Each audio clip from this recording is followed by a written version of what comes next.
ਬਿਸਮਿਲ੍ਲਾਹਿਰਰਹਿਮਾਨਿਰਰਹੀਮ ਤੇ अस्सलाम वालेकुम। 4 ਅਕਤੂਬਰ ਪਾਕਿਸਤਾਨ ਦੇ ਵਿੱਚ ਹਫਤੇ ਦੀ ਸਵੇਰ ਤੇ ਅੱਜ ਦੇ ਪੰਜਾਬੀ ਵੀਲੌਗ 'ਚ ਚੜ੍ਹਦੇ ਤੇ ਲਹਿੰਦੇ ਪੰਜਾਬ ਦੇ ਸੱਜਣਾ ਤੇ ਮਿੱਤਰਾਂ, ਭੈਣਾਂ ਤੇ ਭਰਾਵਾਂ, ਮਾਵਾਂ ਤੇ ਬਜ਼ੁਰਗਾਂ ਨੂੰ ਜੀ ਆਇਆਂ ਨੂੰ। ਅੱਜ ਦੀ ਸਭ ਤੋਂ ਪਹਿਲੀ ਖਬਰ ਤੋਂ ਪਹਿਲਾਂ ਕਾਊਂਟਡਾਊਨ 56 ਡੇਜ਼ 56 ਦਿਨ ਰਹਿ ਗਏ ਨੇ ਫੀਲਡ ਮਾਰਸ਼ਲ ਆਸਿਮ ਮੁਨੀਰ ਦੀ ਦੂਜੀ ਰਿਟਾਇਰਮੈਂਟ ਤੇ ਮੁਲਕ 'ਚ ਨਵੇਂ ਆਰਮੀ ਚੀਫ ਦੇ ਆਉਣ 'ਚ। ਹੁਣ ਚੱਲਦੇ ਹਾਂ ਜ਼ਰਾ ਅੱਜ ਦੀਆਂ ਅਹਿਮ ਖਬਰਾਂ ਵਾਲੇ ਪਾਸੇ।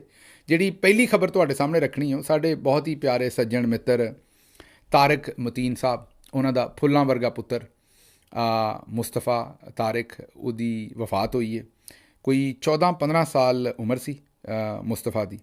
ਮੁਸਤਫਾ ਨੂੰ 11 ਸਾਲ ਦੀ ਉਮਰ ਦੇ ਵਿੱਚ ਲਿਵਰ ਕੈਂਸਰ ਹੋਇਆ ਸੀ। ਅਤੇ ਬਿਲਕੁਲ ਵੈਸੇ ਤਾਂ ਬੱਚੇ ਫੁੱਲਾਂ ਵਰਗੇ ਹੀ ਹੁੰਦੇ ਨੇ, ਲੇਕਿਨ ਮੁਸਤਫਾ ਮਾਸ਼ਾਅੱਲਾ ਬਹੁਤ ਹੀ ਪਿਆਰਾ ਸੀ। ਔਰ ਤਾਰਿਕ ਮਤੀਨ ਸਾਹਿਬ ਨੇ ਪੂਰਾ ਜ਼ੋਰ ਲਾਇਆ। ਮੈਂ ਪਹਿਲਾਂ ਵੀ ਤੁਹਾਨੂੰ ਦੱਸਦਾ ਰਹਿੰਦਾ ਕਿ ਕੈਂਸਰ ਇੱਕ ਇਹੋ ਜਿਹੀ ਮੂਜ਼ੀ ਮਰਜ਼ ਹੈ ਕਿ ਜਦੋਂ ਇਹ ਹੁੰਦਾ ਹੈ ਤਾਂ ਅਸਲ ਦੇ ਵਿੱਚ ਇਹ ਪੂਰੇ ਟੱਬਰ ਨੂੰ ਹੀ ਹੁੰਦਾ ਹੈ, ਇੱਕ ਮਰੀਜ਼ ਨੂੰ ਨਹੀਂ ਹੁੰਦਾ, ਕਿਉਂਕਿ ਇਹ ਐਡਾ ਵੱਡਾ ਸਾਨਿਆ ਹੁੰਦਾ ਕਿ ਇਹਦੇ ਨਾਲ ਲੜਨਾ ਜਿਹੜਾ ਉਹ ਸੌਖਾ ਕੰਮ ਨਹੀਂ। ਬਹਰਹਾਲ ਇਸ ਬੱਚੇ ਨੇ ਖੂਬ ਲੜਾਈ ਕੀਤੀ ਮੁਸਤਫਾ ਤਾਰਿਕ ਨੇ, ਔਰ ਜ਼ਾਹਿਰ ਹੈ ਤਾਰਿਕ ਸਾਹਿਬ ਨੇ ਵੀ, ਉਹਨਾਂ ਦੇ ਪੂਰੇ ਅਹਿਲੇ ਖਾਨਾ ਨੇ। ਅਤੇ ਲੇਕਿਨ ਬੱਚਾ ਜਾਨਵਰ ਨਾ ਹੋ ਸਕਿਆ। 11 ਸਾਲ ਦੀ ਉਮਰ 'ਚ ਹੋਇਆ ਸੀ, ਹੁਣ ਕੋਈ 15-16 ਸਾਲ ਉਮਰ ਸੀ ਬੱਚੇ ਦੀ, ਔਰ ਬੱਚਾ ਅੱਲਾ ਨੂੰ ਪਿਆਰਾ ਹੋ ਗਿਆ। ਮੁਸਤਫਾ ਜਿਹੜਾ ਉਹ ਸਾਡੇ ਵਿੱਚ ਨਹੀਂ ਰਿਹਾ। ਤਾਰਿਕ ਸਾਹਿਬ ਸਹਾਫੀ ਵੀ ਨੇ, ਸਾਡੇ ਦੋਸਤ ਵੀ ਨੇ, ਔਰ ਇਸ ਲਈ ਵੀ ਤਕਲੀਫ ਜ਼ਿਆਦਾ ਹੈ ਕਿ ਤਾਰਿਕ ਸਾਹਿਬ ਦੇ ਪਹਿਲੇ ਜਵਾਨ ਭਾਈ ਦੀ ਵੀ ਵਫਾਤ ਹੋਈ। ਉਹ ਗਮ ਜਿਹੜਾ ਸੀ, ਉਹ ਤਕਲੀਫ ਜਿਹੜੀ ਸੀ, ਉਹ ਵੀ ਹਜੇ ਤੱਕ ਤਾਰਿਕ ਸਾਹਿਬ ਦੇ ਚਿਹਰੇ ਦੇ ਉੱਤੇ, ਉਹਨਾਂ ਦੀਆਂ ਗੱਲਾਂ ਦੇ ਵਿੱਚ, ਉਹਨਾਂ ਦੀ ਆਵਾਜ਼ ਦੇ ਵਿੱਚ ਉਹ ਹਜੇ ਤੱਕ ਮਹਿਸੂਸ ਹੁੰਦੀ ਸੀ। ਹੁਣ ਇਹ ਭਰਾਵਾਂ ਵਰਗਾ ਹੀ ਪੁੱਤਰ ਹੈ, ਕਿਉਂਕਿ 15 ਸਾਲ ਦਾ ਬੱਚਾ ਜਿਹੜਾ ਉਹ ਵੀ ਇੱਕ ਤੁਹਾਡੀ ਮਾਂ ਬਣ ਚੁੱਕਿਆ ਹੁੰਦਾ, ਤੁਹਾਡਾ ਬਾਜ਼ੂ ਬਣ ਚੁੱਕਿਆ ਹੁੰਦਾ। ਉਹਦੇ ਵਿੱਚ ਤਾਰਿਕ ਸਾਹਿਬ ਨੇ ਇਸ ਬੱਚੇ ਨੂੰ ਖੋਇਆ। ਅਤੇ ਤਾਰਿਕ ਸਾਹਿਬ, ਉਹਨਾਂ ਦੀ ਬੇਗਮ ਸਾਹਿਬਾ, ਉਹਨਾਂ ਦੇ ਬਾਕੀ ਅਹਿਲੇ ਖਾਨਾ ਨਾਲ ਸਾਡੀ ਬੜੀ ਬੜੀ ਤਾਜ਼ੀਅਤ, ਬੜਾ ਪਿਆਰ, ਬੜੀ ਫਾਤਿਹਾ, ਔਰ ਬੜੀ ਮੈਨੂੰ ਤਕਲੀਫ ਦੀ ਗੱਲ ਹੈ। ਲੇਕਿਨ ਇਹਦੇ ਤੋਂ ਵੀ ਜ਼ਿਆਦਾ ਤਕਲੀਫ ਦੀ ਗੱਲ ਜਿਹੜੀ ਮੈਨੂੰ ਪੜ੍ਹਨ ਦੇ ਵਿੱਚ ਮਿਲੀ, ਗੋਂਦਲ ਸਾਹਿਬ ਨੇ ਇੱਕ ਟਵੀਟ ਕੀਤਾ। ਉਹਨਾਂ ਦੱਸਿਆ ਕਿ ਉਹਨਾਂ ਨੇ ਤਾਰਿਕ ਸਾਹਿਬ ਨੂੰ ਅਫਸੋਸ ਦਾ ਜਿਸ ਵੇਲੇ ਮੈਸੇਜ ਕੀਤਾ ਅਤੇ ਸ਼ਾਮੀ ਤਾਰਿਕ ਸਾਹਿਬ ਨੇ ਉਹਨਾਂ ਨੂੰ ਜਵਾਬ ਦਿੱਤਾ, ਔਰ ਇਹ ਦੱਸਿਆ ਕਿ ਯਾਰ ਸੌਰੀ, ਮੈਂ ਤੁਹਾਨੂੰ ਤੁਹਾਡੇ ਅਫਸੋਸ ਦੇ ਉੱਤੇ ਵਕਤ ਦੇ ਉੱਤੇ ਰਿਸਪੌਂਡ ਨਹੀਂ ਕਰ ਸਕਿਆ। ਅਸਲ ਦੇ ਵਿੱਚ ਕੱਲ੍ਹ ਜਨਾਜ਼ੇ 'ਤੇ ਕਿਸੇ ਨੇ ਮੇਰੀ ਜੇਬ 'ਚੋਂ ਮੇਰਾ ਮੋਬਾਈਲ ਫੋਨ ਕੱਢ ਲਿਆ। ਹੁਣ ਇਹੋ ਜਿਹੀ ਸੂਰਤ ਹਾਲ ਸੀ ਕਿ ਮੈਨੂੰ ਸਮਝ ਨਹੀਂ ਆ ਰਹੀ ਕਿ ਇਹਦੇ 'ਤੇ ਮੈਂ ਕੀ ਤਜਜ਼ੀਆ ਕਰਾਂ, ਮਹਿਸੂਸ ਕੀ ਕਰਾਂ, ਗੱਲ ਕੀ ਕਰਾਂ। ਮਤਲਬ ਗੌਰ ਕਰੋ ਕਿ ਇਹ ਇਕਲੌਤਾ ਹੀ ਬੇਟਾ ਸੀ ਤਾਰਿਕ ਸਾਹਿਬ ਦਾ, ਮੁਸਤਫਾ ਤਾਰਿਕ। ਪਹਿਲਾਂ ਤਾਂ ਇਹ ਜਨਾਜ਼ਾ ਬੜਾ ਹੀ ਭਾਰਾ ਹੁੰਦਾ ਹੈ, ਬੱਚਿਆਂ ਦਾ ਜਨਾਜ਼ਾ। ਜਿਹੜੇ ਵੀ ਬੱਚਿਆਂ ਵਾਲੇ ਨੇ ਉਸ ਗੱਲ ਨੂੰ ਸਮਝ ਸਕਦੇ ਨੇ, ਜਿਹੜੇ ਨਹੀਂ ਨੇ ਉਹ ਵੀ ਸਮਝ ਸਕਦੇ ਨੇ। ਸੋਚੋ ਇੱਕ ਪਿਓ ਦੀ ਕਿ ਉਹ ਇੱਕ ਬੱਚਾ ਜਿਹੜਾ ਪਿਛਲੇ 4-5 ਸਾਲ ਤੋਂ ਕਿੱਡੀ ਤਕਲੀਫ 'ਚ ਹੋਏਗਾ। ਲਿਵਰ ਕੈਂਸਰ ਕੋਈ ਆਸਾਨੀ ਦਾ ਕੰਮ ਤਾਂ ਹੈ ਨਹੀਂ ਸੀ। ਉਸ ਮਤਲਬ ਉਹ ਇੱਕ ਜ਼ਿੰਦਗੀ ਤਾਂ ਸੀ ਬੱਚੇ ਦੀ, ਲੇਕਿਨ ਉਹ ਜ਼ਿੰਦਗੀ ਵੀ ਇੱਕ ਮੁਖਤਲਿਫ ਜ਼ਿੰਦਗੀ ਸੀ। ਇਹੋ ਜਿਹੀ ਜ਼ਿੰਦਗੀ ਤਾਂ ਨਹੀਂ ਸੀ ਜਿਹੋ ਜਿਹੀ ਅਸੀਂ ਜ਼ਿੰਦਗੀ ਜੀ ਰਹੇ ਹਾਂ, ਜਿਹਦੇ 'ਤੇ ਅਸੀਂ ਕਈ ਵਾਰੀ ਅੱਲਾ ਦਾ ਸ਼ੁਕਰ ਵੀ ਅਦਾ ਨਹੀਂ ਕਰਦੇ। ਬਹਰਹਾਲ ਉਸ ਸਾਰੇ 'ਚੋਂ ਗੁਜ਼ਰ ਕੇ ਉਹ ਪਿਓ ਜਿਹੜਾ ਆਪਣੇ ਪੁੱਤਰ ਨੂੰ ਉਹਦੀ ਵਫਾਤ ਤੋਂ ਬਾਅਦ ਦਫਨ ਕਰਨ ਜਾ ਰਿਹਾ ਅਤੇ ਕਿਸੇ ਬਦਬਖਤ ਨੂੰ ਉੱਥੇ ਵੀ ਸ਼ਰਮ ਨਾ ਆਈ। ਇਹੋ ਜਿਹੀ ਅਸੀਂ ਕੌਮ ਬਣ ਚੁੱਕੇ ਹਾਂ। ਮੇਰੀ ਸਮਝ ਤੋਂ ਬਾਹਰ ਹੈ ਕਿ ਉਹ ਕਿਹੜਾ ਬਗੈਰਤ ਸੀ, ਕਿਹੜਾ ਬਦਬਖਤ ਸੀ। ਇਹ ਜਨਾਜ਼ਿਆਂ 'ਚ ਅਕਸਰ ਇਹ ਕੰਮ ਹੁੰਦਾ, ਜੇਬਾਂ 'ਚ ਬਟੂਏ ਕੱਢਦੇ ਨੇ, ਫੋਨ ਕੱਢਦੇ ਨੇ, ਵੱਖੀ ਵਾਲੀ ਜੇਬ 'ਚ ਲੋਕਾਂ ਨੇ ਪਾਏ ਹੁੰਦੇ ਨੇ, ਕਿਉਂਕਿ ਇੱਕ ਐਸਾ ਹੁਣ ਮੈਨੂੰ ਦੱਸੋ ਵੀ ਤਾਰਿਕ ਨੂੰ ਉਸ ਵੇਲੇ ਕੀ ਸਮਝ ਹੈ ਵੀ ਮੈਂ ਕਿੱਥੇ ਫੋਨ ਪਾਉਣਾ ਅਤੇ ਕਿੱਥੇ ਰੱਖਣਾ। ਉਹ ਤਾਂ ਦਲੇਰ ਹੈ, ਕੋਈ ਹੋਰ ਹੋਵੇ ਤਾਂ ਪਤਾ ਨਹੀਂ ਆਪਣੇ ਆਪ ਨੂੰ ਚੁੱਕ ਕੇ ਹੀ ਕਿਵੇਂ ਤੁਰੇ। ਉਹ ਤਾਂ ਬੜੀ ਹਿੰਮਤ ਹੈ ਤਾਰਿਕ ਦੀ ਕਿ ਉਹ ਫਿਰ ਵੀ ਤੁਰਿਆ ਫਿਰਦਾ ਹੈ, ਔਰ ਉਹਨੇ ਆਪਣੇ ਆਪ ਨੂੰ ਸਾਂਭ ਕੇ ਅਤੇ ਇਸ ਮਰਹਲੇ 'ਚੋਂ ਆਪਣੇ ਅਤੇ ਆਪਣੇ ਖਾਨਦਾਨ ਨੂੰ ਕਿਸੇ ਤਰੀਕੇ ਨਾਲ ਨਜਿੱਠ ਰਿਹਾ। ਬਹਰਹਾਲ ਸ਼ਰਮਿੰਦਾ ਅਸੀਂ ਕਿ ਉਹਨਾਂ ਦੇ ਨਾਲ ਇਹ ਸਾਰਾ ਕੁਝ ਹੋਇਆ, ਔਰ ਦੁਆ ਕਰਾਂਗੇ ਕਿ ਇੰਸ਼ਾਅੱਲਾ ਕਿਸੇ ਦੁਸ਼ਮਣ ਨਾਲ ਵੀ ਇਹ ਕੰਮ ਨਾ ਹੋਵੇ ਕਿ ਜਿਸ ਤਰ੍ਹਾਂ ਉਹਨਾਂ ਦੇ ਬੱਚੇ ਦੀ ਜ਼ਿੰਦਗੀ ਗਈ ਹੈ, ਕਿਸੇ ਦਾ ਨਾ ਜਾਵੇ। ਇਹ ਬੜਾ ਵੱਡਾ ਦੁੱਖ ਹੈ, ਬੜਾ ਵੱਡਾ ਗਮ ਹੈ। ਇਹਦੇ 'ਤੇ ਮੈਂ ਬਸ ਇੰਨਾ ਹੀ ਕਹਿ ਸਕਦਾ। ਅੱਗੇ ਚੱਲਣੇ ਜੀ, ਜਿਹੜੀ ਅਗਲੀ ਪਹਿਲੀ ਖਬਰ ਤੁਹਾਡੇ ਸਾਹਮਣੇ ਰੱਖਣੀ ਉਹ ਪੀਪਲਸ ਪਾਰਟੀ ਅਤੇ ਨੂਨ ਲੀਗ ਦੀ ਹੈ। ਇਸ ਵੇਲੇ ਨੂਰਾ ਕੁਸ਼ਤੀ ਅਰੂਜ 'ਤੇ ਹੈ। ਇਹ ਨਵਾਂ ਸਕ੍ਰਿਪਟ ਦਿੱਤਾ ਗਿਆ ਹੈ ਫੀਲਡ ਮਾਰਸ਼ਲ ਸਾਹਿਬ ਔਰ ਉਹਨਾਂ ਦੇ ਸਾਥੀਆਂ ਵੱਲੋਂ। ਮਰੀਮ ਨਵਾਜ਼ ਸਾਹਿਬਾ ਔਰ ਉਹਨਾਂ ਦੇ ਸਾਥੀਆਂ ਨੂੰ ਦੱਸਿਆ ਗਿਆ ਵੀ ਤੁਹਾਡੀ ਸਿਆਸਤ ਖਤਮ ਹੋ ਗਈ। ਹੁਣ ਕੋਈ ਤਰੀਕਾ ਨਹੀਂ, ਕੋਈ ਡਿਵੈਲਪਮੈਂਟ, ਕੋਈ ਹੋਰ ਤਰੀਕਾ ਨਹੀਂ ਹੈ ਸਿਆਸਤ ਕਰਨ ਦਾ। ਜਦੋਂ ਸਾਰੇ ਤਰੀਕੇ ਮੁੱਕ ਜਾਣ ਉਦੋਂ ਦੋ ਤਰੀਕੇ ਇਸਤੇਮਾਲ ਹੁੰਦੇ ਨੇ, ਜਾਂ ਕੌਮੀਅਤ ਦਾ ਤਰੀਕਾ ਇਸਤੇਮਾਲ ਹੁੰਦਾ ਹੈ ਜਾਂ ਮਜ਼ਹਬ ਦਾ। ਮਜ਼ਹਬ ਵਾਲਾ ਵੀ ਇਹਨਾਂ ਦੇ ਇੱਥੋਂ ਚਲਾ ਗਿਆ, ਜੋ ਇਹਨਾਂ ਨੇ 20 ਨਕਾਤੀ 'ਚ ਕੀਤਾ ਜਾ ਕੇ ਉੱਥੇ ਸਦਰ ਟਰੰਪ ਦੇ ਨਾਲ ਪਹਿਲੇ ਦਿਨ ਤੋਂ ਇਹਨਾਂ ਨੇ ਹਾਂ ਛਾਹ ਮਿਲਾ ਲਈ। ਜਾਂ ਤਾਂ ਫਿਰ ਇਹਨਾਂ ਦੇ ਵਿੱਚ ਇੰਨੀ ਹਿੰਮਤ ਹੁੰਦੀ ਵੀ ਆ ਕੇ ਆਂਦੇ ਵੀ ਹਾਂ ਅਸੀਂ ਕੀਤਾ ਹੈ। ਪਹਿਲੇ ਦਿਨ ਆਖਿਆ ਵੀ, ਯਾਦ ਕਰੋ ਕਿ ਸਾਗਡਾਰ ਸਾਹਿਬ ਨੇ ਆ ਕੇ ਆਖਿਆ ਵੀ ਹਾਂ ਇਹ ਕੰਮ ਅਸੀਂ ਕੀਤਾ ਹੈ। ਔਰ ਅਸੀਂ ਅੱਲਾ ਦੀ ਰਜ਼ਾ ਵਾਸਤੇ ਕੀਤਾ, ਉਹਦਾ ਪੂਰਾ ਕ੍ਰੈਡਿਟ ਲਿਆ। ਆਖਿਆ ਵੀ ਪਹਿਲੇ ਦਿਨ ਤੋਂ ਅਸੀਂ ਇਹਦੇ ਵਿੱਚ ਸ਼ਾਮਿਲ ਸਾਂ, ਕਤਰ ਦੀ ਅੰਬੈਸੀ ਦੇ ਵਿੱਚ ਇਹਦੀਆਂ ਮੁਲਾਕਾਤਾਂ ਹੁੰਦੀਆਂ ਸਨ ਅਤੇ ਅਸੀਂ ਇਹਨੂੰ ਮੁਕੰਮਲ ਓਨ ਕਰਦੇ ਹਾਂ। ਔਰ ਬਲਕਿ ਆਖਿਆ ਵੀ ਅੱਲਾ ਦੀ ਰਜ਼ਾ ਲਈ ਕੀਤਾ, ਔਰ ਉੱਥੇ ਜਾਨਾਂ ਜਾ ਰਹੀਆਂ ਸਨ ਅਤੇ ਅਸੀਂ ਇਸ ਸਾਰੇ ਕੰਮ ਨੂੰ ਬਚਾਇਆ, ਇਹਨਾਂ ਨੇ ਕੀਤਾ। ਹੁਣ ਉਹੀ ਇਸਾਕ ਡਾਰ ਸਾਹਿਬ ਜਿਹੜੇ ਨੇ ਪਾਰਲੀਮੈਂਟ ਦੇ ਫਲੋਰ 'ਤੇ ਆ ਕੇ ਕਹਿੰਦੇ ਨੇ ਵੀ ਨਹੀਂ, ਇਹ ਹੈ ਸਾਡੇ ਵਾਲੇ 20 ਪੁਆਇੰਟ ਨਹੀਂ ਹੈ, ਸਾਡੇ ਨਾਲ ਧੋਖਾ ਕੀਤਾ ਗਿਆ, ਸਾਡੇ ਨਾਲ ਫਰਾਡ ਕੀਤਾ ਗਿਆ, ਉਹ ਪੁਆਇੰਟ ਚੇਂਜ ਕਰ ਦਿੱਤੇ ਗਏ ਨੇ, ਅਸੀਂ ਇਹਨਾਂ ਨੂੰ ਇੰਡੋਰਸ ਨਹੀਂ ਕੀਤਾ। ਹਾਲਾਂਕਿ ਸਦਰ ਟਰੰਪ ਬਾਰ-ਬਾਰ ਆਂਦਾ ਵੀ ਨਹੀਂ, ਇਹ ਪਹਿਲੇ ਦਿਨ ਤੋਂ ਸ਼ਾਮਿਲ ਸਨ ਅਤੇ ਇਹਨਾਂ ਤਮਾਮ ਪੁਆਇੰਟਸ ਦੇ ਉੱਤੇ ਇਹਨਾਂ ਦੇ ਸਾਈਨ ਨੇ। ਇਹ ਤੁਸੀਂ ਵੇਖਣਾ ਥੋੜ੍ਹੇ ਦਿਨਾਂ 'ਚ ਹੋ ਰਿਹਾ, ਮੇਰਾ ਤਜੀਆ ਯਾਦ ਰੱਖਣਾ, ਥੋੜ੍ਹੇ ਦਿਨਾਂ 'ਚ ਜਿਸ ਵੇਲੇ ਸਦਰ ਟਰੰਪ ਨੇ ਫਿਰ ਜਿਵੇਂ ਬੱਕਰੀਆਂ ਵੜ ਲਈ ਦੀਆਂ ਨੇ ਨਾ, ਇਹਨਾਂ ਨੂੰ ਵੀ ਅਤੇ ਦੂਜੇ ਮੁਸਲਮਾਨ ਭਰਾਵਾਂ ਨੂੰ ਵੀ, ਜਿਸ ਤਰ੍ਹਾਂ ਉਹਨੇ ਡਾਂਗ ਦੇ ਨਾਲ ਇਹਨਾਂ ਨੂੰ ਹਿੱਕ ਲਿਆ ਨਾ, ਜਦੋਂ ਬੱਕਰੀਆਂ ਨੂੰ ਹਿੱਕੀਦਾ ਇਕੱਠੇ ਕਰ ਲਿਆ, ਇਹਨਾਂ ਫਿਰ ਓਨ ਕਰ ਲੈਣਾ, ਇਹਨਾਂ ਫਿਰ ਆਖਣਾ ਇਹ ਉਹੀ 20 ਨਿਕਾਤ ਸਨ। ਇਸਾਕ ਡਾਰ ਸਾਹਿਬ ਜਿਹੜੇ ਨੇ ਉਹਨਾਂ ਰੋਟੀ ਨਹੀਂ ਸੀ ਖਾਧੀ, ਭੁੱਖ ਲੱਗੀ ਸੀ ਅਤੇ ਸਿਰ ਨੂੰ ਗੈਸ ਚੜ੍ਹ ਗਈ ਸੀ, ਇਸ ਲਈ ਉਲਟੀ ਸਟੇਟਮੈਂਟ ਦੇ ਦਿੱਤੀ ਸੀ। ਹੁਣ ਇਹ ਸਟੇਟਮੈਂਟ ਕਿਉਂ ਦੇਣ ਡਏ ਨੇ? ਸਟੇਟਮੈਂਟ ਇਸ ਤੋਂ ਦੇਣ ਡਏ ਨੇ ਵੀ ਇੱਥੇ ਇਹਨਾਂ ਨੂੰ ਆਵਾਮ ਕੋਲੋਂ ਪੈਣ ਡਈਆਂ ਨੇ, ਆਵਾਮ ਇਹਨਾਂ ਦਾ ਤਕਰੀਬਨ ਹੁੱਕਾ ਪਾਣੀ ਬੰਦ ਕੀਤੀ ਖਲੋਤੀ, ਇਹਨਾਂ ਦੇ ਉੱਤੇ ਬਹੁਤ ਜ਼ਿਆਦਾ ਤਨਕੀਦ ਕਰ ਰਹੀ ਹੈ ਆਵਾਮ, ਇਹਨਾਂ ਨੂੰ ਰਾਹ ਨਹੀਂ ਲੱਭਣ ਡਿਆ, ਇਸ ਲਈ ਇਹ ਹੁਣ ਉਹਨੂੰ ਡਿਸਓਨ ਕਰ ਰਹੇ ਨੇ। ਰਹੀ ਗੱਲ ਫੀਲਡ ਮਾਰਸ਼ਲ ਦੀ ਅਤੇ DGISPR ਸਾਹਿਬ ਦੀ, ਉਹ ਤਾਂ ਬਿਲਕੁਲ ਹੀ ਗਾਇਬ ਨੇ, ਉਹ ਤਾਂ ਸਾਹਮਣੇ ਨਹੀਂ ਆ ਰਹੇ, ਔਰ ਇਹ ਉਹਨਾਂ ਦਾ ਪੁਰਾਣਾ ਕੰਮ ਹੈ। ਉਹ ਗੇਮ ਪਾ ਕੇ ਆਪ ਪਿੱਛੇ ਹੋ ਜਾਂਦੇ ਨੇ ਅਤੇ ਜਿਹੜੇ ਸਿਵਲੀਅਨ ਹੁੰਦੇ ਨੇ ਉਹਨਾਂ ਨੂੰ ਅੱਗੇ ਕਰ ਦਿੰਦੇ ਨੇ। ਹਾਲਾਂਕਿ ਇਹ ਸਾਰਾ 20 ਨਿਕਾਤ ਵਾਲਾ, ਸਦਰ ਟਰੰਪ ਵਾਲਾ, ਨਵਾਜ਼ ਰਾਤ ਵਾਲਾ, ਇਹ ਸਾਰੇ ਪੱਥਰ ਛੱਤਰ ਵੇਚਣ ਵਾਲਾ ਸਾਰਾ ਕੰਮ ਫੀਲਡ ਮਾਰਸ਼ਲ ਦਾ। ਇਹ ਤਾਂ ਵਿਚਾਰੇ ਅਰਦਲੀ ਨਾਲ ਗਏ ਨੇ, ਲੇਕਿਨ ਉਹ ਆਪ ਬੜੇ ਆਰਾਮ ਦੇ ਨਾਲ ਉਹਨਾਂ ਨੇ ਸਾਈਡ ਕਰਾਤੀ ਹੈ ਔਰ ਉਹ ਹਾਈਵੇ ਤੋਂ ਉਤਰ ਗਏ ਨੇ ਅਤੇ ਇਹ ਹੁਣ ਉੱਥੇ ਫਸੇ ਨੇ ਖਲੋਤੇ। ਇਹ ਇੰਝ ਹੀ ਕਹੋ ਵੀ ਜਿਵੇਂ ਬੋਰੀ 'ਚ ਲਾਸ਼ ਹੋਵੇ ਅਤੇ ਉਹ ਲਾਸ਼ ਇਹਨਾਂ ਦੇ ਮੋਢੇ 'ਤੇ ਫੀਲਡ ਮਾਰਸ਼ਲ ਸਾਹਿਬ ਨੇ ਰੱਖ ਦਿੱਤੀ ਹੈ। ਲਾਸ਼ ਭਾਵੇਂ ਉਹਨਾਂ ਨੇ ਬਣਾਈ ਹੈ, ਲੇਕਿਨ ਉਹਨਾਂ ਨੇ ਇਹਨਾਂ ਦੇ ਮੋਢੇ 'ਤੇ ਧਰ ਦਿੱਤੀ ਹੈ ਅਤੇ ਆਪ ਪਾਸੇ 'ਤੇ ਨਿਕਲ ਗਏ ਨੇ। ਇਹ ਹੁਣ ਲਾਸ਼ ਚੁੱਕੀ ਇਸਾਕ ਡਾਰ ਸਾਹਿਬ ਖਲੋਤੇ ਨੇ, ਨਾ ਇਹਨਾਂ ਨੂੰ ਆਉਂਦਾ ਪਤਾ ਲੱਗਦਾ ਵੀ ਸ਼ਮਾ ਦਾ ਕੀ ਕਰਨਾ, ਉਹ ਬੁਝਾਉਣੀ ਹੈ ਕਿ ਨਹੀਂ, ਜਾਂ ਉਹ ਬਲਦੀ ਰਹਿਣ ਦੇਣੀ ਹੈ, ਕਿਉਂਕਿ ਸ਼ਮਾ ਵੀ ਬਲਣ ਰਹੀ ਹੈ ਅਜੇ ਤੱਕ, ਉਹ ਵੀ ਗੁੱਸੇ 'ਚ ਹੈ ਅਤੇ ਆਵਾਮ ਵੀ ਗੁੱਸੇ 'ਚ ਹੈ। ਅਤੇ ਅੱਜ ਇਸਾਕ ਡਾਰ ਸਾਹਿਬ ਨੇ ਉਹਨਾਂ ਦੇ ਬਾਰੇ ਵੀ ਕਹਿ ਦਿੱਤਾ ਵੀ ਇਹ ਮੈਂ ਨਹੀਂ ਲੈ ਕੇ ਗਿਆ ਸ਼ਮਾ, ਹਾਲਾਂਕਿ ਝੂਠ ਮਾਰਦੇ ਨੇ। ਇਹ ਫੋਰਨ ਆਫਿਸ ਦੇ ਲੈਟਰ ਤੋਂ ਬਗੈਰ ਉਹ ਉੱਥੇ ਅਕਵਾਮ ਮੁਤੱਹਿਦਾ ਦੇ ਵਿੱਚ ਸ਼ਮਾ ਸਾਹਿਬਾਂ ਜਿਹੜੀਆਂ ਨੇ ਉਹ ਬਹਿ ਹੀ ਨਹੀਂ ਸਕਦੀਆਂ। ਲੇਕਿਨ ਕੀ ਕਰੀਏ, ਇਹਦੇ 'ਚ ਉਹਨੇ ਅਸੀਂ ਤੁਹਾਨੂੰ ਕੀ ਗੱਲ ਦਸੀਏ ਕਿ ਇਹ ਜਦੋਂ ਹੋਈ ਬੰਦਾ ਬੇਸ਼ਰਮ ਜਾਏ, ਉਹਨੂੰ ਵੀ ਡਿਸਓਨ ਕਰ ਰਹੇ ਨੇ। ਆਂਦੇ ਨੇ ਸ਼ਮਾ ਨੂੰ ਕਿਉਂ ਦੇਖਦੇ ਹੋ, ਖੰਭਿਆਂ ਨੂੰ ਵੇਖੋ। ਹੁਣ ਖੰਭੇ ਪਤਾ ਨਹੀਂ ਕਿਹਨੂੰ ਆਂਦੇ ਨੇ। जो इसकी को मजीद तफसील आएगी, मैं इंशाल्लाह इस हाउस में यार शमा को बात शमा आती है, वो अंधेरा नजर नहीं आता तो आ जाएगा ना, आखिर में शमा भी आ जाएगी। शमा ही आती है नजर आपको, और कुछ नहीं नजर आता। वहां वो खंबे लगे हुए वो नजर नहीं आते, शमा नजर आती है आपको।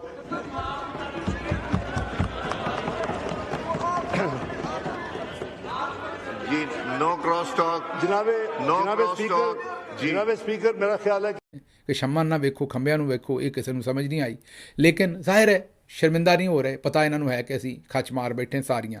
ਕੱਲ੍ਹ ਤੱਕ ਜਿਹੜੀ ਸ਼ਾਇਦ ਤੇ ਆਕੜਦੇ ਸਨ, ਅੱਜ ਉਹਦਾ ਭਾਰ ਨਹੀਂ ਚੁੱਕਣ ਨੂੰ ਤਿਆਰ। ਲੇਕਿਨ ਆਂਦੇ ਨਾ ਅਕਲ ਨਾ ਹੋਵੇ ਤਾਂ ਮੌਜਾਂ ਹੀ ਮੌਜਾਂ। ਉਧਰ ਦੂਜੇ ਪਾਸੇ ਬਾਜੀ ਨੂੰ ਅਕਲ ਘੱਟ ਹੈ, ਉਹ ਬੋਰਡ ਲਵਾਉਣ ਡਈ ਹਲੇ ਵੀ। ਇਹ ਭੱਜਣ ਡਏ ਨੇ 20 ਨਿਕਾਤ ਤੋਂ, ਇਹਨਾਂ ਦੇ ਬੋਰਡ ਲਵਾਉਣ ਡਈ ਲਾਹੌਰ ਦੇ ਵਿੱਚ। ਉੱਥੇ ਦੜਾ ਦੜ ਬੋਰਡ ਲੱਗ ਰਹੇ ਨੇ ਵੀ ਇਹਨਾਂ ਨੇ ਕੀਤਾ, ਪਰ ਵਾਪਸ ਆਨੇ। ਇਹ ਖਬਰ ਤਾਂ ਅਸੀਂ ਉਰਦੂ 'ਚ ਵੀ ਕੀਤੀ ਹੈ, ਜ਼ਰਾ ਛੇਤੀ ਨਾਲ ਇਹ ਗੱਲ ਕਰ ਲਈਏ ਤੁਹਾਡੇ ਨਾਲ ਕਿ ਇਹਨਾਂ ਨੂੰ ਦੱਸਿਆ ਵੀ ਹੁਣ ਮਜ਼ਹਬ ਕਾਰਡ ਵੀ ਖਤਮ ਹੋ ਗਿਆ ਤੁਹਾਡੇ ਕੋਲ, ਹੁਣ ਕੌਮੀਅਤ ਰਹਿ ਗਈ ਹੈ। ਹੁਣ ਤੁਸੀਂ ਵੇਖੋਗੇ ਬਾਜੀ ਮਰੀਮ ਪੰਜਾਬ ਪੰਜਾਬ ਪੰਜਾਬ ਪੰਜਾਬ ਕਰੇਗੀ ਅਤੇ ਪੀਪਲਸ ਪਾਰਟੀ ਵਾਲੇ ਸਿੰਧ ਸਿੰਧ ਸਿੰਧ ਕਰਨਗੇ। ਇਹ ਹੁਣ ਲੜਾਈ ਕਰਵਾਉਣਗੇ ਸੂਬਿਆਂ ਦੀ।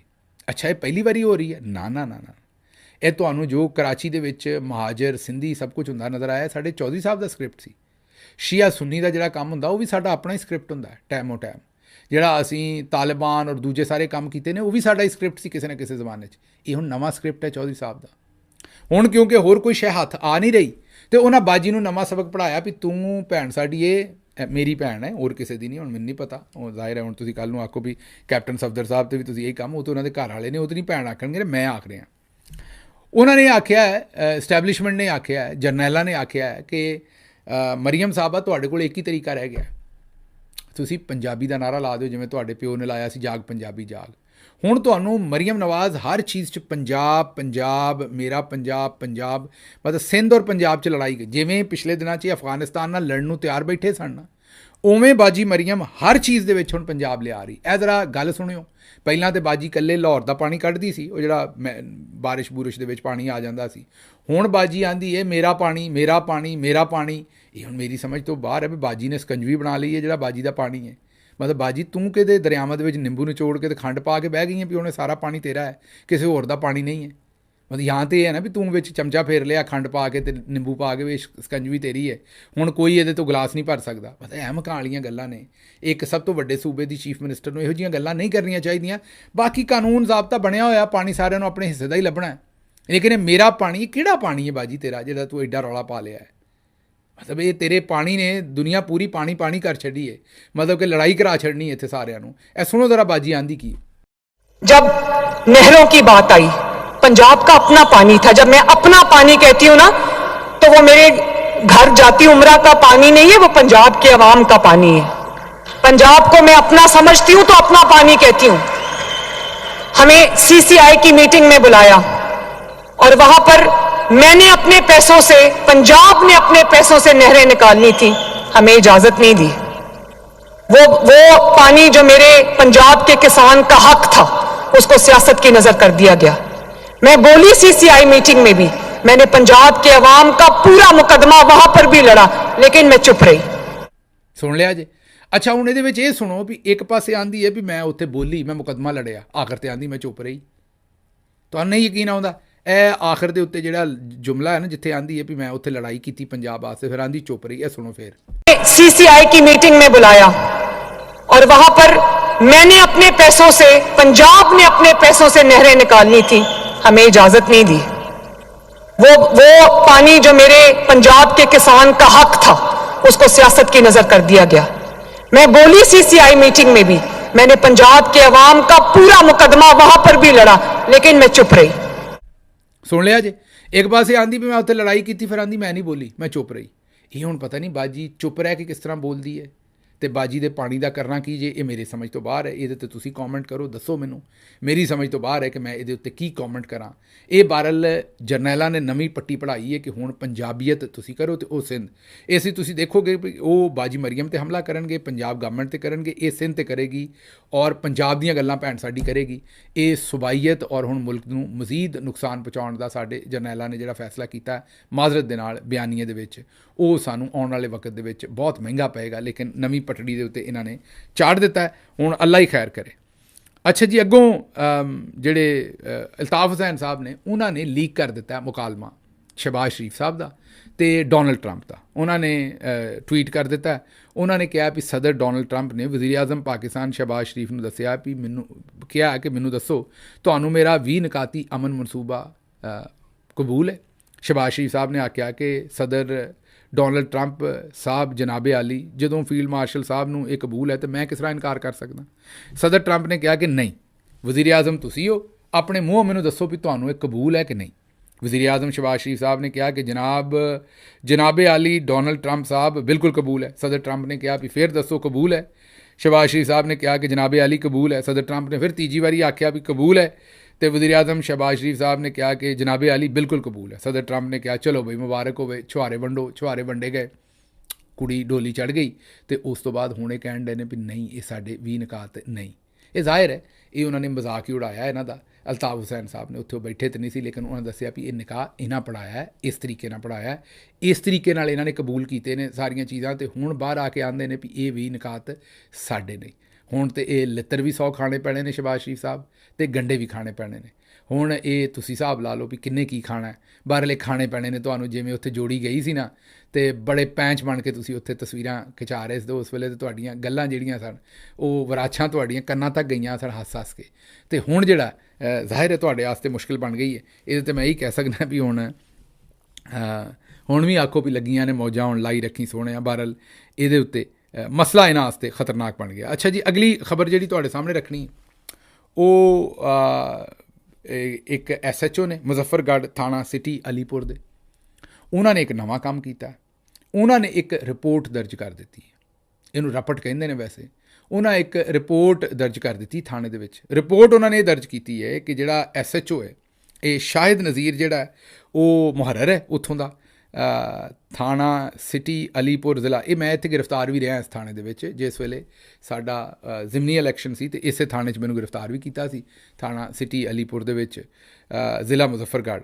ਉੱਥੇ ਜਨਾਬ ਮੁਹਰਰ ਸਾਹਿਬ ਜਿਹੜੇ ਸ਼ਾਹਿਦ ਨਜ਼ੀਰ ਨੇ, 887 ਨੰਬਰ ਇਹ ਰਿਪੋਰਟ ਹੈ। ਉਹਦੇ ਵਿੱਚ ਉਹਨਾਂ ਨੇ ਜਿਹੜਾ ਮੁਕੱਦਮਾ ਦਰਜ ਕੀਤਾ ਉਹ ਆਪਣੀ SHO 'ਤੇ ਕੀਤਾ ਹੈ। ਮੁਕੱਦਮਾ ਇਹ ਦਰਜ ਕੀਤਾ ਹੈ ਕਿ ਜਿਸ ਵੇਲੇ SHO ਗਿਆ ਤੇ ਉਹ ਨਾਲ ਕੁਰਸੀ ਵੀ ਚੁੱਕ ਕੇ ਲੈ ਗਿਆ SHO ਦੀ। ਆ ਰਿਹਾ ਤੁਹਾਨੂੰ ਯਕੀਨ? ਪੁਲਿਸ ਦੇ ਥਾਣੇ ਨੇ ਆਪਣੇ SHO ਤੇ ਜਿਹਦਾ ਉੱਥੋਂ ਤਬਾਦਲਾ ਹੋ ਗਿਆ ਸੀ ਉਹਦੇ ਉੱਤੇ ਰਿਪੋਰਟ ਦਰਜ ਕਰ ਦਿੱਤੀ, ਦੂਸਰੇ ਲਫ਼ਜ਼ਾਂ 'ਚ ਪਰਚਾ ਦੇ ਛੱਡਿਆ। FIR ਨਹੀਂ ਕੱਟੀ, ਰਿਪੋਰਟ ਦਰਜ ਕੀਤੀ ਹੈ। ਅਤੇ ਉਹ ਇੱਕ ਕਿਸਮ ਦੀ ਉਹਨੂੰ ਤੁਸੀਂ ਅੱਧੀ FIR ਹੀ ਕਹਿ ਦਿਓ। ਉਹ ਉਹਨਾਂ ਦਰਜ ਕੀਤੀ ਹੈ ਕਿ SHO ਜਦੋਂ ਇੱਥੋਂ ਤਬਾਦਲਾ ਕਰਵਾ ਕੇ ਗਿਆ ਅਤੇ ਉਹ ਜਾਂਦਾ ਜਾਂਦਾ ਕੁਰਸੀ ਚੋਰੀ ਕਰਕੇ ਲੈ ਗਿਆ ਨਾਲ। ਉਹ SHO ਦੇ ਕੋਲੋਂ ਜਵਾਬ ਵੀ ਮੰਗਿਆ ਗਿਆ। ਉਹ ਹੁਣ ਮੇਰਾ ਖਿਆਲ ਮਜ਼ਹਰ ਉਹਦਾ ਨਾਂ ਹੈ, ਜ਼ਵਾਰ ਹੁਸੈਨ ਉਹਦਾ ਨਾਂ ਹੈ। ਜ਼ਵਾਰ ਹੁਸੈਨ ਜਿਹੜਾ SHO ਹੈ ਉਹ ਜਾਂਦਾ ਜਾਂਦਾ ਆਪਣੇ ਨਾਲ ਕੁਰਸੀ ਲੈ ਗਿਆ ਬਜ਼ਰੀਆ ਟੈਲੀਫੋਨ। ਜਿਸ ਵੇਲੇ ਮਜ਼ਹਰ ਨੇ ਜਿਹੜਾ ਮੇਰਾ ਖਿਆਲ ਉੱਥੇ ਕੋਈ ਹੋਏਗਾ ਮੁਹਰਰ ਜਾਂ ਦੂਸਰਾ ਅਹਿਮਦ ਵਗੈਰਾ, ਉਹਨੇ ਮੁਜਾਹਿਦ ਹੁਸੈਨ ਹੈ ਮੇਰਾ ਖਿਆਲ ਦੂਸਰਾ ਸਾਬਕ ਮੁਹਰਰ, ਉਹਦੇ ਨਾਲ ਰਾਬਤਾ ਕੀਤਾ। ਨਵਾਂ ਮੁਹਰਰ ਜ਼ਾਹਿਰ ਹੈ ਸ਼ਾਹਿਦ ਨਜ਼ੀਰ ਹੈ, ਅਤੇ ਉਹ ਮੁਜਾਹਿਦ ਹੁਸੈਨ ਨਾਲ ਰਾਬਤਾ ਕੀਤਾ ਤਾਂ ਉਹਨੇ ਕਿਹਾ ਜੀ ਇਹ ਕੁਰਸੀ SHO ਸਾਹਿਬ ਦੀ ਆਪਣੀ ਸੀ ਜਿਹੜੀ ਉਹ ਲੈ ਗਏ ਨੇ। ਹੁਣ ਤੁਹਾਨੂੰ ਵੀ ਸਮਝ ਆ ਰਹੀ ਹੋਗੀ ਵੀ ਮੈਂ ਤੁਹਾਨੂੰ ਇਹ ਕੀ ਖਬਰ ਦੇ ਰਿਹਾ। ਇਹ ਖਬਰ ਦੇ ਵਿੱਚ ਕੋਈ ਗੱਲ ਹੈ ਬੰਦਿਆਂ ਵਾਲੀ? ਇਹੀ ਤੁਹਾਨੂੰ ਮੈਂ ਦੱਸਣਾ ਚਾਹ ਰਿਹਾ ਵੀ ਇਹ ਬਾਜੀ ਦਾ ਪੰਜਾਬ ਹੈ। SHO ਗਿਆ ਤਾਂ ਉਹ ਨਾਲ ਕੁਰਸੀ ਲੈ ਗਿਆ। ਨਵਾਂ SHO ਆਉਂਦਾ ਵੀ ਉਹ ਚੋਰੀ ਕਰਕੇ ਲੈ ਗਿਆ। ਉਹ ਆਉਂਦਾ ਨਹੀਂ ਮੇਰੀ ਆਪਣੀ ਕੁਰਸੀ ਹੈ। ਅੱਛਾ, ਫਿਰ SHO ਆਉਂਦਾ ਵੀ ਜੇ ਤੇਰੀ ਆਪਣੀ ਸੀ ਤਾਂ ਜਿਹੜੀ ਸਰਕਾਰੀ ਕੁਰਸੀ ਸੀ ਉਹ ਕਿੱਥੇ ਗਈ ਹੈ? ਇਹ ਕਿਤੇ ਸ਼ਰੀਫ ਟੱਬਰ 'ਚੋਂ ਤਾਂ ਨਹੀਂ ਸੀ SHO। ਮੇਰੀ ਸਮਝ ਤੋਂ ਬਾਹਰ ਹੈ ਵੀ ਇਹ ਕੁਰਸੀ ਨਹੀਂ ਛੱਡਣ ਡਿਆ ਥਾਣੇ ਦੇ ਵਿੱਚ, ਅਤੇ ਇਹਨਾਂ ਨੇ ਇਹ SHO ਜਿਹੜਾ ਹੋਰ ਕੀ ਕਰੇਗਾ ਇੱਥੋਂ ਤੁਸੀਂ ਆਪ ਹਿਸਾਬ ਲਾ ਲਓ ਕਿ ਜਿਹੜਾ ਉੱਥੇ ਕੁਰਸੀ ਛੱਡ ਕੇ ਜਿਹੜਾ ਉਹ ਜਾਣ ਨੂੰ ਤਿਆਰ ਨਹੀਂ। ਅੱਛਾ ਜੀ, ਵਾਦੀ ਸੂਨਸ ਕੇਸਰ ਜ਼ਿਲ੍ਹਾ ਖੁਸ਼ਾਬ 32 ਦਿਹਾਤ ਦਾ ਵਾਹਿਦ ਤਹਿਸੀਲ ਹੈੱਡਕੁਆਟਰ ਹੈ। ਉਹਦੇ ਵਿੱਚ 17 ਸੀਟਾਂ ਖਾਲੀ ਨੇ ਡਾਕਟਰਾਂ ਦੀਆਂ, ਸਿਰਫ 4 ਡਾਕਟਰ ਨੇ। ਇਹ ਤੀਜੀ ਵਾਰੀ ਸਾਡੇ ਕੋਲ ਖਬਰ ਆਈ, 2 ਵਾਰੀ ਮੈਂ ਇਗਨੋਰ ਕੀਤੀ, ਤੀਜੀ ਵਾਰੀ ਹੁਣ ਖਬਰ ਆਈ ਹੈ। ਦੇਣਾ ਜ਼ਰੂਰੀ ਹੈ ਇਹਦੇ 'ਤੇ ਤਾਂ ਕਿ ਰੋਸ਼ਨੀ ਪਵੇ। ਔਰ ਬਾਜੀ ਜਿਹੜੀ ਆਂਦੀ ਹੈ ਵੀ ਮੈਂ ਹਸਪਤਾਲਾਂ ਦੇ ਵਿੱਚ ਇੱਥੇ ਰੰਗ ਲਾਤੇ ਨੇ, ਉਹਦੇ ਬਾਰੇ ਬਾਜੀ ਕੋਈ ਇਹ ਖੁਸ਼ਾਬ ਵਾਲਿਆਂ ਦਾ ਵੀ ਸੋਚ ਲੈ ਕਿ ਇਹ 4 ਡਾਕਟਰ ਜਿਹੜੇ 32 ਦਿਹਾਤ ਨੇ ਉਹਨਾਂ ਦੇ ਲੋਕਾਂ ਨੂੰ ਕਿਸ ਤਰ੍ਹਾਂ ਵੇਖਣਗੇ ਅਤੇ ਡਿਊਟੀ ਉੱਥੇ ਕਿਸ ਤਰ੍ਹਾਂ ਕਰਨਗੇ। ਇਹਨਾਂ ਦੇ ਵਿੱਚੋਂ ਵੀ ਕਈ ਆਉਂਦੇ ਹੀ ਨਹੀਂ ਹੋਣੇ ਸੱਜਣ ਉੱਤੇ, ਮੇਰਾ ਮਤਲਬ ਤੁਹਾਨੂੰ ਪਤਾ ਹੀ ਹੈ, ਫਿਰ ਮੁਸ਼ਕਿਲ ਹੀ ਹੁੰਦਾ। ਇਹ ਆਉਂਦੇ ਹੋਣਗੇ ਅਤੇ ਉਹ ਫਿਰ ਵੀ ਪੂਰੇ ਨਹੀਂ ਪੈਂਦੇ ਜਿੰਨੇ 32 ਪਿੰਡ ਨੇ, ਅਤੇ 4 ਡਾਕਟਰ ਉੱਥੇ ਕਿਸ ਤਰ੍ਹਾਂ ਪੂਰੇ ਆਉਣਗੇ। ਲੇਕਿਨ ਦੂਜੇ ਪਾਸੇ ਬਾਜੀ ਆਂਦੀ ਹੈ ਵੀ ਮੈਂ ਇਹੋ ਜਿਹੇ ਹਸਪਤਾਲ ਬਣਾ ਦਿੱਤੇ ਨੇ ਵੀ ਇੱਥੇ ਦਿਲ ਦੇ ਮਰੀਜ਼ਾਂ ਦਾ ਇਲਾਜ ਜਿਹੜਾ ਉਹ ਮੁਫਤ ਹੋਏਗਾ। ਹੁਣ ਇਹ ਸਮਝ ਤੋਂ ਸਾਨੂੰ ਬਾਹਰ ਹੈ ਕਿ ਬਾਜੀ ਨੇ ਅਗਰ ਦਿਲ ਦੇ ਮਰੀਜ਼ਾਂ ਦਾ ਮੁਫਤ ਇਲਾਜ ਕਰਨਾ ਹੈ ਅਤੇ ਫਿਰ ਜਿਹੜੇ ਆਪਣਾ ਲੋਕੀ ਨੇ ਨਵਾਜ਼ ਸ਼ਰੀਫ ਸਾਹਿਬ ਵਰਗੇ, ਸ਼ਹਬਾਜ਼ ਸ਼ਰੀਫ ਸਾਹਿਬ ਵਰਗੇ, ਉਹ ਬਾਹਰ ਕਿਉਂ ਜਾਂਦੇ ਨੇ? ਬਾਜੀ ਦੇ ਵਾਲਦ ਸਾਹਿਬ ਨੂੰ ਦਿਲ ਦਾ ਹੀ ਮਸਲਾ ਹੈ, ਉਹ ਬਾਹਰੋਂ ਜਾ ਕੇ ਕਿਉਂ ਇਲਾਜ ਕਰਵਾਉਂਦੇ ਨੇ? ਇਹ ਆਖਰੀ ਖਬਰ ਵੀ ਬਾਜੀ ਦੇ ਬਾਰੇ ਹੀ ਹੈ। ਬਾਜੀ ਨੇ ਆਖਿਆ ਵੀ ਮੇਰੀ ਜਿਹੜੀ ਗੱਡੀ ਹੈ ਉਹਦੇ ਚਾਰਜਰ ਵੀ ਨਹੀਂ, ਪਰ ਮੈਂ ਤੁਹਾਡੀ ਗੱਡੀ ਚਾਰਜਰ ਲਵਾਇਆ। ਮੇਰੀ ਗੱਡੀ 'ਚ ਵਾਈਫਾਈ ਵੀ ਨਹੀਂ, ਪਰ ਮੈਂ ਤੁਹਾਡੀ ਗੱਡੀ 'ਚ ਵਾਈਫਾਈ ਲਵਾਇਆ। ਪਹਿਲਾਂ ਸੁਣ ਲਓ, ਫਿਰ ਮੈਂ तज्जिया करना। मेरी गाड़ी में वाईफाई नहीं है, अवाम की गाड़ी में मैंने वाईफाई लगवाया है। मेरी गाड़ी CCTV मॉनिटर्ड नहीं है। अवाम के लिए, मेरी बहनों, बेटियों, माओ के लिए जो गाड़ियां हैं वो CCTV मॉनिटर्ड हैं। मेरी गाड़ी में अगर मेरे मोबाइल की या मेरे iPad की बैटरी खत्म हो जाती है तो मेरे पास चार्जर नहीं है। अवाम की गाड़ी में मैंने वो चार्जर लगवाया है। ਸੁਣ ਲਿਆ ਜੇ? ਇਹ ਹੁਣ ਬਾਜੀ ਲੋਕਾਂ ਨੂੰ ਜਿਹੜੀਆਂ ਬੱਸਾਂ ਚੱਲ ਰਹੀਆਂ ਨਾ ਉਹਦੇ ਬਾਰੇ ਦੱਸ ਰਹੀ ਹੈ ਵੀ ਉਹਦੇ ਚਾਰਜਰ ਵੀ ਲੱਗਾ ਹੈ ਅਤੇ ਉਹਦੇ 'ਚ ਵਾਈਫਾਈ ਵੀ ਹੈ। ਹੁਣ ਮੈਨੂੰ ਦੱਸੋ ਵੀ ਦੁਨੀਆ ਦੀ ਕਿਹੜੀ ਕਾਰ ਹੈ ਜਿਹਦੇ ਵਿੱਚ ਚਾਰਜਰ ਨਹੀਂ ਹੁੰਦਾ? ਮਤਲਬ ਤੁਸੀਂ ਆਪਣੀ ਚਾਰਜਿੰਗ ਕੇਬਲ ਲਾਉਂਦੇ ਹੋ, ਦੁਨੀਆ 'ਚ ਕਿਹੜੀ ਕਾਰ ਹੈ ਜਿਹਦੇ ਚਾਰਜਿੰਗ ਕੇਬਲ ਲਾਉਣ ਦੀ ਜਗ੍ਹਾ ਨਹੀਂ? ਇੱਕ ਤਾਂ ਪੜ੍ਹੇ ਲਿਖੇ ਨਹੀਂ, ਦੂਜਾ ਇਹਨਾਂ ਨੂੰ ਲੱਗਦਾ ਵੀ ਆਵਾਮ ਮਤਲਬ ਜਾਂ ਤਾਂ ਕੋਈ ਐਸੀ ਚੀਜ਼ ਦਾ ਨਾਂ ਲਵੋ ਨਾ, ਕੋਈ ਤੁਸੀਂ ਆਬਦੋਜ਼ ਦਾ ਨਾਂ ਲਵੋ। ਲੋਕਾਂ ਨੂੰ ਨਹੀਂ ਪਤਾ ਵੀ ਆਬਦੋਜ਼ ਇਹ ਤੁਹਾਡੀ ਉਹੀ ਗੱਡੀ ਹੈ ਜਿਹਦੇ ਤੁਸੀਂ 3.25 ਕਰੋੜ ਦੇ ਟਾਇਰ ਪਵਾਏ ਸਨ, ਅਤੇ ਤੂੰ ਭੈਣ ਮੇਰੀ ਇਹ ਚਾਰਜ ਬੈਂਕ ਲੈ ਲਾ ਕੋਈ 200 ਰੁਪਈਏ ਦਾ, ਉਹ ਵੀ ਆਵਾਮ ਭਰ ਦੇਗੀ ਜਿੱਥੇ 3.25 ਕਰੋੜ ਦੇ ਟਾਇਰ ਲੈ ਦਿੱਤੇ ਸਨ ਤੈਨੂੰ। ਤਾਂ ਝੂਠੇ ਕਿੰਨੇ ਨੇ ਕਿ ਆਂਦੀ ਹੈ ਕਿ ਅੱਛਾ ਤੁਸੀਂ ਵਾਈਫਾਈ ਕੀ ਕਰਨੀ ਗੱਡੀ ਜਦੋਂ ਤੁਹਾਡੇ ਆਪਣੇ ਫੋਨ ਦੇ ਵਿੱਚ ਹੀ ਡਾਟਾ ਲੱਗਾ ਹੋਇਆ। ਬੱਸਾਂ 'ਚ ਤਾਂ ਹਰ ਜਗ੍ਹਾ 'ਤੇ ਵਾਈਫਾਈ ਹੁੰਦਾ ਹੈ। ਦੁਨੀਆ 'ਚ ਕੋਈ ਅਨੋਖਾ ਪਾਕਿਸਤਾਨ 'ਚ ਨਹੀਂ ਲੱਗ ਰਿਹਾ, ਹਰ ਜਗ੍ਹਾ 'ਤੇ ਹੀ ਹੈ, ਕਿਉਂਕਿ ਜ਼ਿਆਦਾ ਪੈਸੇਂਜਰ ਬਹਿੰਦੇ ਨੇ ਤਾਂ ਚਲੋ ਵਾਈਫਾਈ ਉੱਥੇ ਇਸਤੇਮਾਲ ਹੋ ਜਾਂਦਾ। ਹੁਣ ਕਾਰਾਂ ਦੇ ਵਿੱਚ ਵਾਈਫਾਈ ਹੈ, ਕਈ ਜਗ੍ਹਾ 'ਤੇ ਹੁੰਦਾ ਹੈ, ਲੋਕਾਂ ਨੇ ਉਹਦੇ 'ਚ ਵੀ ਵਾਈਫਾਈ ਦਾ ਸਿਸਟਮ ਹੈ, ਲੇਕਿਨ ਤੁਹਾਡੇ ਆਪਣਾ ਜਦੋਂ ਸਿਸਟਮ ਚੱਲ ਰਿਹਾ ਤੁਹਾਡੇ ਫੋਨਾਂ ਦਾ ਤਾਂ ਫਿਰ ਤੁਸੀਂ ਉੱਥੇ ਵਾਈਫਾਈ ਕੀ ਕਰਨਾ? ਲੇਕਿਨ ਲੋਕਾਂ ਨੂੰ ਵੇਖੋ ਬੇਵਕੂਫ ਬਣਾ ਰਹੇ ਨੇ ਕਿ ਮੇਰੀ ਗੱਡੀ ਚਾਰਜਰ ਨਹੀਂ। ਹੁਣ ਮੈਂ ਤਾਂ ਸਮਝ ਆ ਬਾਜੀ ਦੀ ਗੱਡੀ ਚੱਲਦੀ ਵੀ ਹੈ ਕਿ ਨਹੀਂ, ਉਹਦੇ 'ਚ ਬੈਟਰੀ ਹੈ ਕਿ ਨਹੀਂ, ਉਹ ਚੱਲੇਗੀ ਵੀ ਕਿ ਨਹੀਂ। ਮਤਲਬ ਲੋਕਾਂ ਨੂੰ ਇਹ ਬਿਲਕੁਲ ਚੇ ਹੀ ਸਮਝਦੇ ਨੇ, ਹੋਰ ਕੁਝ ਨਹੀਂ। ਮੈਨੂੰ ਇੱਥੋਂ ਇਜਾਜ਼ਤ ਦਿਓ ਤੇ ਰੱਬ ਰਾਖਾ।